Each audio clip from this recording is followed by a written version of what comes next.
এখন আমরা কথা বলবো লালমাই উপজেলার কেশনপাড় ব্লকের উপসহকারী কৃষি কর্মকর্তা মোসলেউদ্দিন ভাইয়ের সাথে।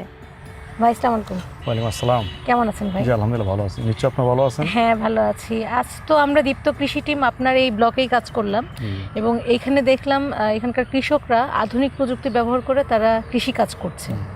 তো সেক্ষেত্রে আপনার কাছে শুনবো যে আপনি এখানকার কৃষকদেরকে কিভাবে সহযোগিতা করছেন।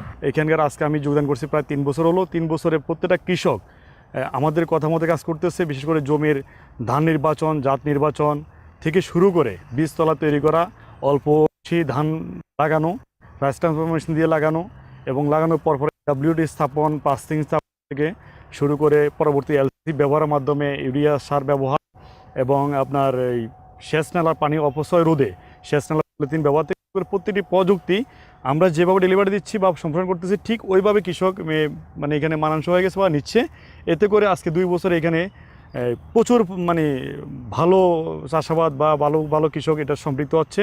বিশেষ করে আমাদের ধান চাষের যে গড় যে ফলন আছে, গড় ফলন থেকে আমাদের দ্বিতীয় পুরের কৃষকদের গড় ফলন অনেক বেশি। আপনি তো সেচ নালায় পলিথিন ব্যবহারের কথা বললেন, এর ব্যবহার পদ্ধতিটা যদি একটু বলতেন আমাকে। সেচ নালা পলিথিন ব্যবহারের বিষয়টা হলো, আপনারা নিশ্চয়ই অবগত আছেন, আমরা যখন মাঠে 20টা জমি মিনিমাম 20টা জমিতে পানি দেওয়া হয় একটি সেচ নালার মাধ্যমে, একটি মেশিন থেকে।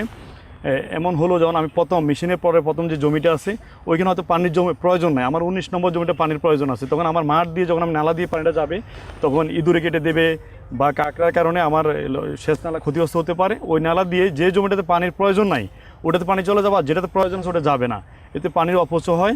আর এই অপচয়টা রোধ করার জন্য আমরা কৃষি সম্প্রসারণ অধিদপ্তর আমরা পরামর্শ দিচ্ছি উদ্বোধন কর্তৃপক্ষের প্রযুক্তির কারণে, সম্প্রসারণের কারণে আমরা পরামর্শ দিচ্ছি যে পলিথিন ব্যবহার করলে ওই পানিগুলা সেচ নালার পরিবহনের যে অপচয় বা আমরা যেটা সিস্টেম লস বলি ওই লসটা হবে না, এতে কৃষকের প্রায় 40% পানি সাশ্রয় হবে। মোসলেউদ্দিন ভাই অনেক ধন্যবাদ আপনাকে, আমাদের দীপ্ত কৃষি টিমকে অনেকটা সময় দিলেন। ভালো থাকবেন আপনি। হ্যাঁ ধন্যবাদ আপনাদেরকেও। বিশেষ করে আপনাদের মিডিয়ার মাধ্যমে আমাদের কৃষি প্রযুক্তিগুলো দ্রুত সম্প্রসারিত হওয়ার একটা সুযোগ আছে। আর যেহেতু আপনারা বাংলাদেশে অন্যতম মিডিয়া যারা কৃষি নিয়ে প্রতিদিনই প্যাকেজ করতেছে, প্রোগ্রাম করতেছেন, এই জন্য কৃষি বিভাগ এবং লালমাই নবগঠিত কৃষি বিভাগ এই উপজেলার কৃষকদের পক্ষ থেকে আপনাদের সবাইকে ধন্যবাদ। এই পর্যায়ে আপনাদের জন্য রয়েছে